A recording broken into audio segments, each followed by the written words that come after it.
אנחנו בודקים את האקסטנסורים של הגב. בסדר, זה לא מופיע במצגת. במצגת הזאת זה לא מופיע. זה מופיע בזה משהו כללי, זה אדם, בסדר. זה אובליק. מה זה אקסטנסורים של הגב. ידיים. ככה, יש כמה אפשרויות. זאת אומרת שיש אפשרות, כשכל הגוף נמצא על המיטה, אנחנו בודקים בעיקר את האקסטנסורים באזור הגב התחתון. בסדר? זו אפשרות אחת. אחר כך נראה את האפשרות השנייה. טוב, מה שעושים, אם מתרוממת כשהידיים בצדי הגוף, מה שחשוב, מה שחשוב שהיא לא תתמוך עם הידיים במיטה. בסדר, אם מתרוממת, תישארי. בסדר, אם מצליחה זה כוח 3. בסדר? גם את הרגליים? רגליים? לא, רגליים כמו שהן. לא, מה כאן? לא נורא. זה משנה? לא משנה, לא משנה. זה לא משנה. אם זה ממש, אז אני אולי אקבע, אבל מהבחינה הזאת היא לא עשתה משהו זה.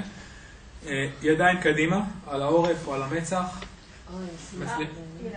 כן, תתרוממי. בסדר? אם נשארת זה כוח 5, אם צריכה להישאר רגע אחד ונופלת זה כוח 4. בסדר, ואז אנחנו בודקים כוח 3. אז אם היא לא נשארת וידיים מצידי הגוף, היא נשארה קודם, אז זה כוח 3. בסדר? עוד הפעם. התנועה עוד לפני זה שהייתה עם הידיים... ידיים מצידי הגוף, אם היא מתרוממת, מצליחה להתרוממת, צריך לשים לב שהיא לא דוחפת את הגוף עם הידיים, זה כוח 3. יש לי שאלה, אולי היא קצת סתומה, מצטערת. אבל אם היא מתרוממת ממש, כאילו היא אומרת, אני לא יכולה, כואב לי. שאלה טובה. אם יש כאב, זה יכול להיות מסיבה אחרת. יש דבר שנקרא pain inhibition, זאת אומרת שהכאב בעצם מעכב תנועות או תנועות מסוימות.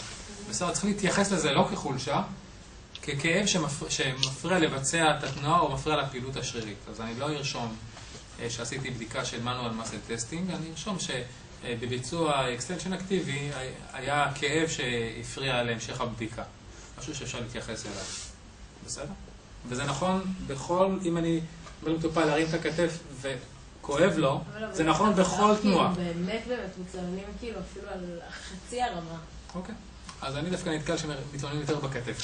אבל זה נכון בכל מפרק, בסדר? אוקיי. השרירים פה זה 3 השרירים שכתובים של הגב? כן. מולטיפידוס.